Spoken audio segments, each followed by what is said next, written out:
O negrismo é uma ideologia que tenta dominar e controlar aquele que diz que é negro. Ainda mais num país como o nosso, que é mestiço. Eu, quando era criança, eu aprendi assim, ó, nós somos um povo mestiço. Hoje em dia, o comunismo... Hoje em dia não se aprende mais assim. Hoje em dia a mestiçagem é um horror para a perspectiva comunista, esquerdista. Porque a mestiçagem prova que nós não somos estruturalmente racistas. Quem era o presidente do Brasil em 1910? Quem era? Nilo Peçanha, um negro.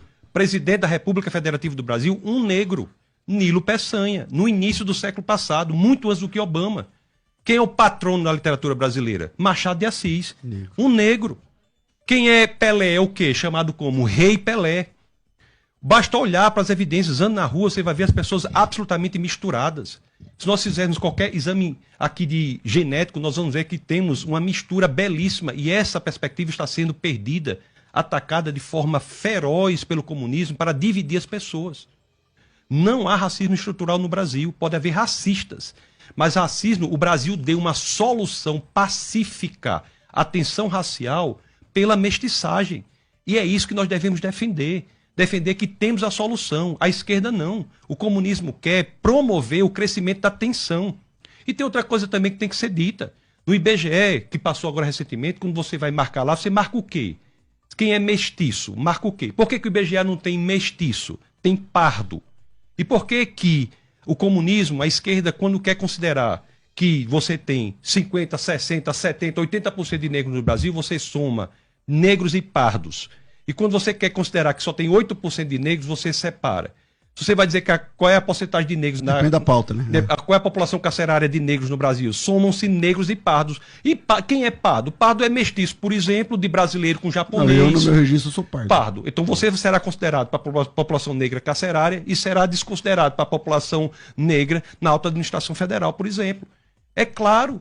Vá para o Brasil profundo, vá para o Brasil real, vá lá no sertão do Nordeste, vê se tem essa pauta negrista, racista, feminista, indigenista. O Brasil real não tem isso, o Brasil verdadeiro não tem isso. Isso é neocolonização ideológica para dominar o povo.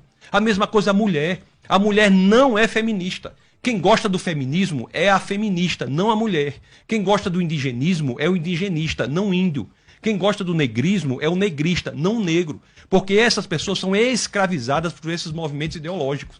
E escravizadas é interessante por um método que é criado pela escola de Frankfurt e pela filosofia do século XX, notadamente por Wittgenstein no Tractatus, na proposição 7, quando ele diz sobre o que não se pode falar, deve-se calar, wovon man nicht sprechen kann, darüber muss man schweigen, sobre o que não se pode falar, deve-se calar, pelo método da linguagem. É por isso que tem pessoas hoje que, como o próprio professor falou, disse, eu não tenho coragem de falar essa palavra. Como é que nós estamos abrindo mão da nossa autonomia linguística?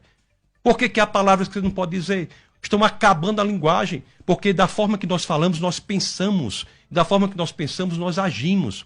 Então essas pessoas são colocadas nesses grupos ideológicos para terem sua linguagem controlada e, portanto, terem o seu pensamento controlado. Tem várias palavras que não se pode falar hoje. Você não sabe mais nem o que é mulher.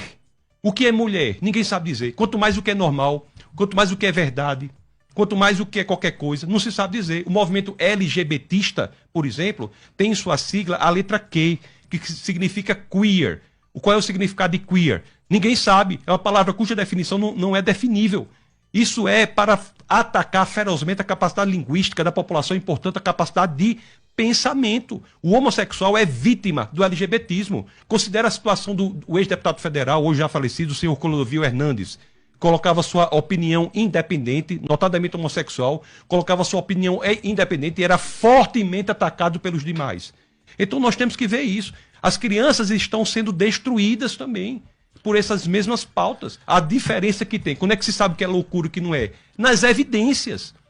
Nas evidências. Vamos para as evidências. A escravidão é uma coisa horrível. Extirpa a dignidade do ser humano, mas a escravidão não tem nada a ver com questão racial, não. O nome escravo, pastor, vem de eslavo. O nome escravo vem de eslavo. Mas aqui no Brasil não tem escravidão branca, irmão. Então vamos fazer pagamento histórico. Os piratas do norte da África. Eu vou passar o tempo. Deixa eu só ter aqui. Os piratas da Berbéria, do norte da África, escravizavam portugueses do século XV ao XVIII, os portugueses que vieram para o Brasil. Então vamos fazer o regresso histórico.